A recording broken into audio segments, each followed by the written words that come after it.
Hello everybody, this is Free7 and welcome to the VIP edition of Deck Profile series.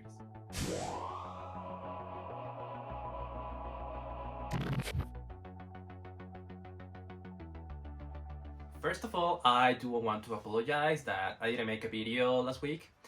I have been very busy on the new business, on improving the stuff for the videos, gathering the cards together to show you guys better deck profiles, better analysis, better new ideas.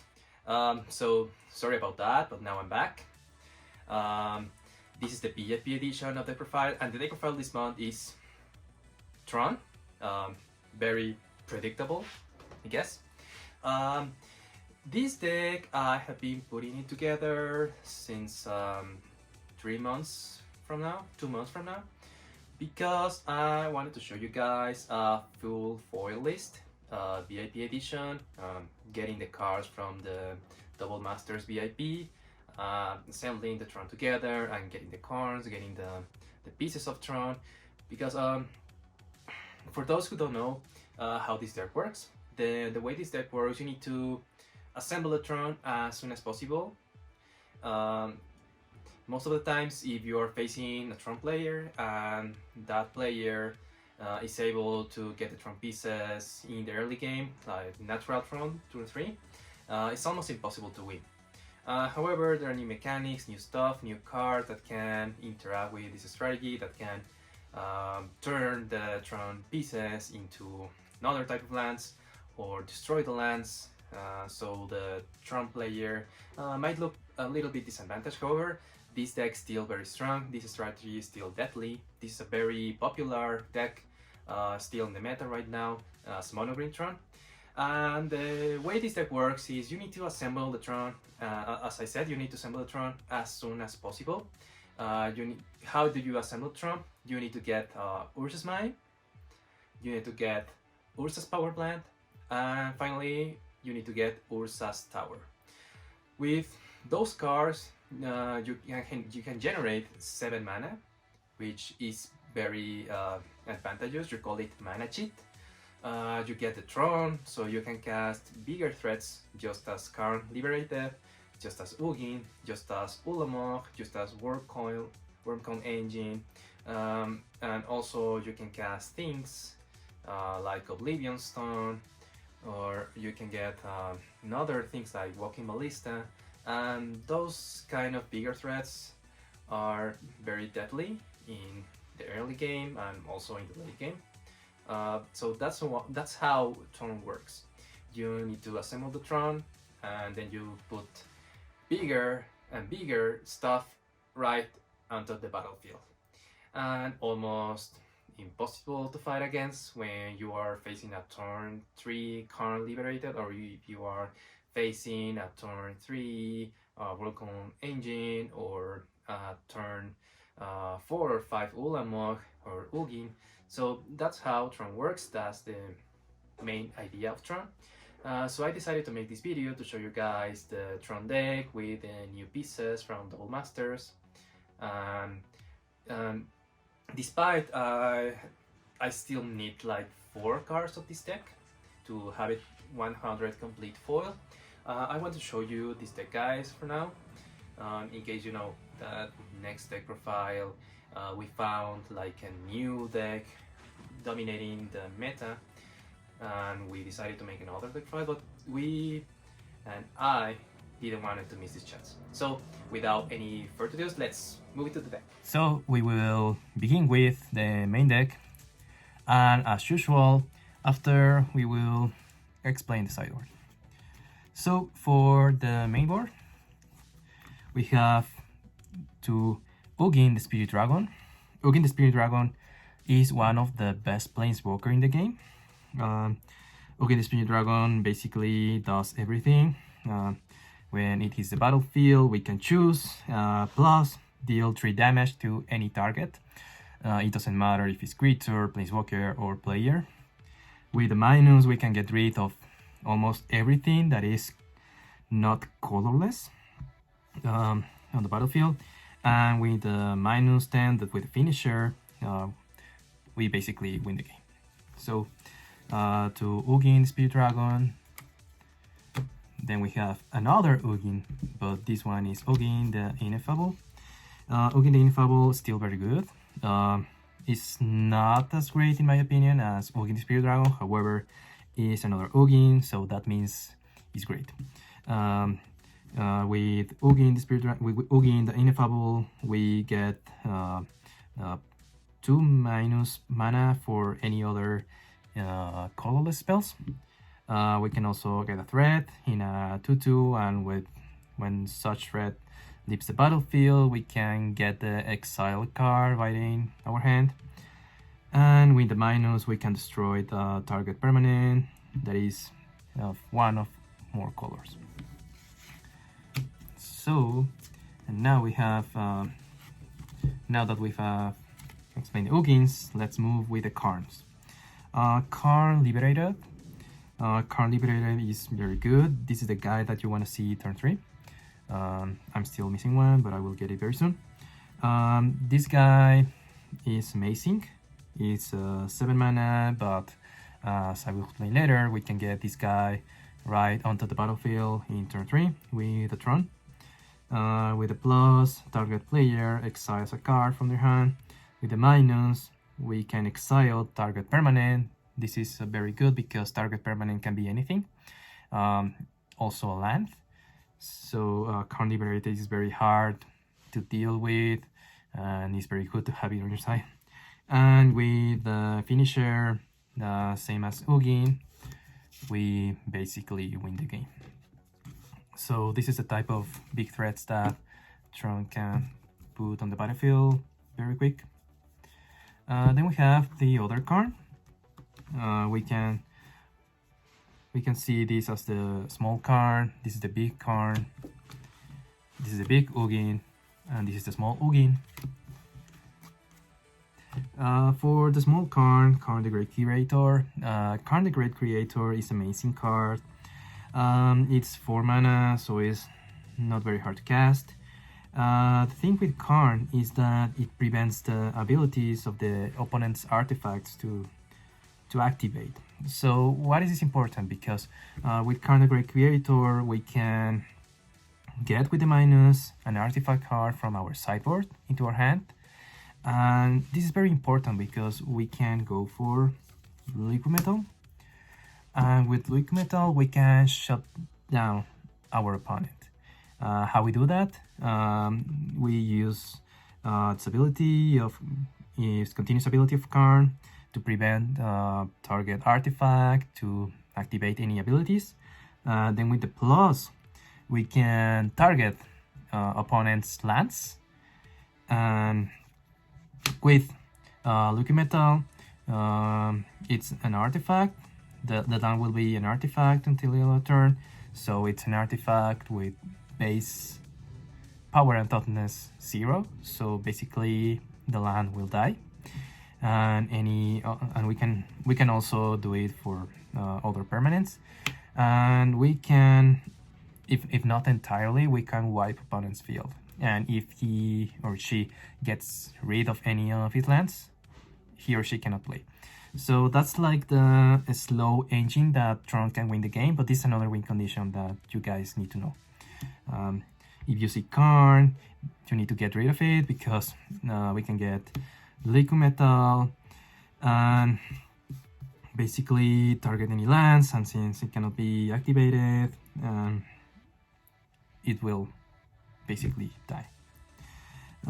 So that's Karn the Great Creator, a very good card. And we can also, until the next turn, we can target artifact that is not a creature. It can turn into a creature with basic power and toughness equal to this mana cost, so it's very good as well. It's like a B or C. So Karn the Great Creator, or Little Can, a small Karn, as you wanna call him. Now, finishing with the Planeswalkers and moving into the creatures, we have double Ulamog. Ulamog, the Ceaseless Hunger.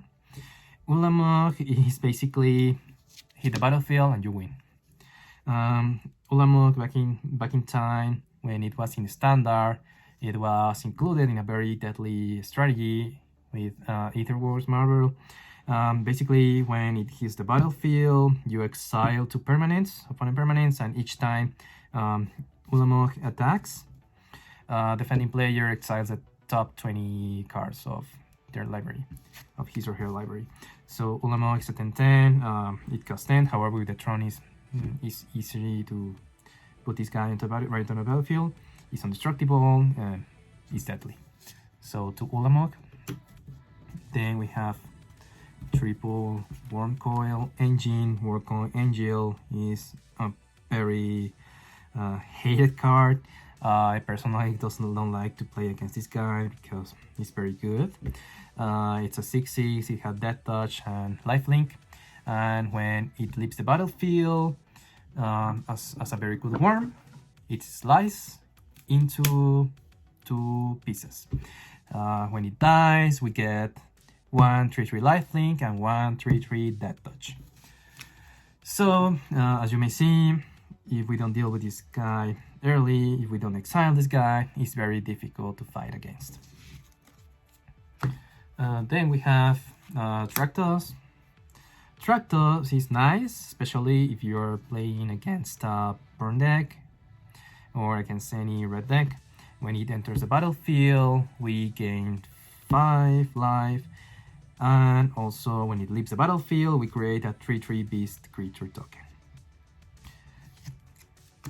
Nothing more to explain. And we have Walking Ballista, one of our main creatures. Walking Ballista is so nice. We can deal with target opponent's creatures. We can deal with opponent by basically dealing damage to anything. And we can cast a really big Ballista if we have assembled Tron, and if we still playing more of the Tron pieces, Ballista can be great, can be huge, can deal almost win everything, and it's also a win condition for Tron. Then moving for the spells, we have a playset of Ancient Strings. Ancient Strings, basically, we need this card to look for the Tron very easily. With this card, we can look the top 5 cards of the library, and we can reveal a card from them and put it on your hand. Colorless, because our lands are colorless. We can also search for an artifact, but colorless means that we can still get the Tron lands because the Tron lands are colorless. So that's why this card is very good. Then we have Chromatic Sphere. I'm still missing 2 foils. This is, in my opinion, this is the hardest card to get for the Tron, for the foil Tron. It costs 1 mana, sacrifice, we get 1 mana of any color, and we can draw a card. We can choose green, and we can cast Ancient Steering, so we can cast anything else. So Chromatic Sphere is really good. It's a shame that Chromatic Sphere wasn't reprinted in Double Masters. However, we got reprinted the Chromatic Star. Chromatic Star does basically the same. 1 mana, sacrifice, add 1 mana of any color, and when it leaves when it enters the battlefield, we draw a card. Then we have Sylvan's Crying. Sylvan's Crying is basically similar to Ancient Steerings, however we can only get a land. But anyway, all of these cards, the Star, the Sphere, and the Steerings, basically all of these cards are main decked to get the Tron, to look for the Tron lands as soon as possible and assemble the Tron. With Ancient Steerings, we can search for a land and put it on our hand.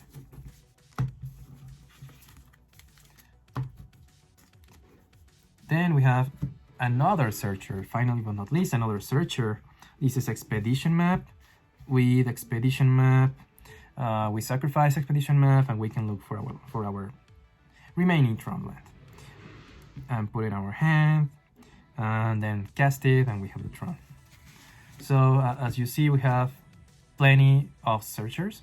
so getting the Tron as soon as possible is not hard. And finally, we have Oblivion Stone to get rid of almost everything onto the battlefield. And this is one of my secret edge.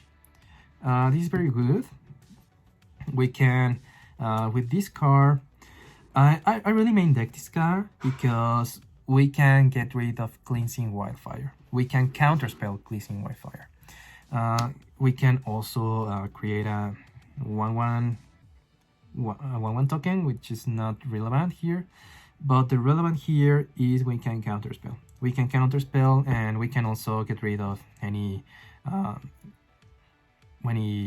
toughness, one toughness creature that is annoying. I can think of Prowess, or I can think of Arbor Elf, or something else relevant, but relevant here is the counterspell. We can counterspell the Cleansing Wildfire, that annoying card, and we can counterspell any other sorcery that is annoying and can harm the Tron. So that's why I'm including this touch here. And Oblivion Stone, self-explanatory. Okay, we have finished with the creatures and spells, and let's move to the Tron. We have 4 Ursa's Mine. This is the first piece of the Tron. We have second piece of the Tron. This is Ursa's Power Plant. And we have Ursa's Tower. Basically, with the 3 of these, we get 7 mana. We get 2 with this if we have Plant and Tower. We get 2 with this if we have Mine and Tower. And we get 3 of these if we have Plant and Mine. So if we have the 3 of them, we have 7 mana.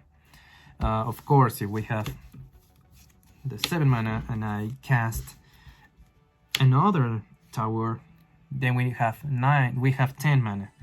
So we can, if we are lucky enough and we have a good hand, we can cast an Ulamog turn 4. So that would mean we basically win the game. That would mean it's deadly, because we have 3 here, we have 3 here, 6, 8, and 10 mana, and we can cast Ulamog or any other threat from our deck. So that's how the Tron engine works. Getting a lot of mana, cheating with mana, so we can build a Tron and we can have a lot of mana and cast our bigger threats from our deck. Then we have one Ogin Santum to look for another threat and another threat. So we can basically cast one big threat, sacrifice the thing, and get another threat from our deck. So that way the engine keeps going, and we don't get out of gas. Ghost Cutter to destroy target lands, target Tron lands, or target annoying lands that we want to get rid of.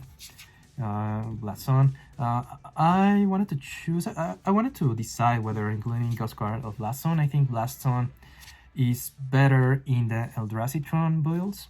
However, I still like Ghost Cutter to get rid of opposing annoying lands. Then we have Triple Forest. Triple Forest in case we need green, because we always need green, or in case our opponent cleans Wildfire us. And last but not least, this is another text. This is Waterloo Grove. I included this because it's a Canopy Land and we prevent of getting out of gas. Yeah, so 1 Canopy Land. So that's it for the deck. And for the sideboard, as I already mentioned, we have Liquid Metal. Liquid Metal to win the game has another slow win condition. Sundering Titan, this guy is amazing. We can also get it with Karn the Great Creator in the battlefield and wipe everything.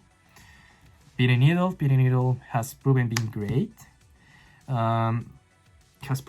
Because it can shut down almost everything in the meta. Ether Vial, we can shut down opposing Tron, almost any artifact from if we are facing opposing or we are facing Eldrazi Tron. So this card is very good. We can also shut down the Char Vulture, we can shut down on a lot of things. So beating it is very good. Spyglass, also very good. Is the Artifact Toolbox. Gravedigger Cage for the Upsop spells, for the Dredge, for almost everything used in the graveyard. We have Snaring Bridge. Snaring Bridge is one of the most hated cards in Modern. Snaring Bridge is really nice. We can, if we are playing against heavily based creature deck, we can play Snaring Bridge and we can win by our other win conditions as Walking Ballista, as Wooging. Also, Snaring Bridge is a very good card here. This is another tech. This is Dragon's Claw. If we are playing against the burn deck, if we are playing against Prowess, if we are playing against anything red.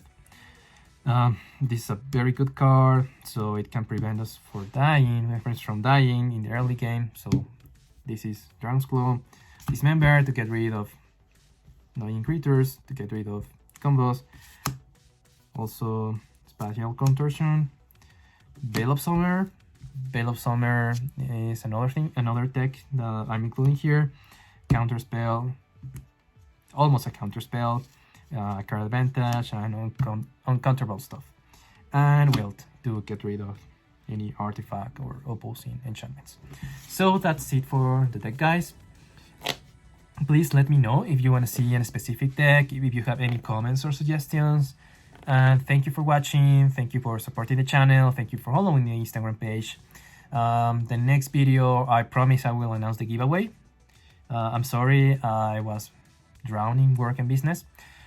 However, I promise you a very good giveaway for next video, and thank you for watching.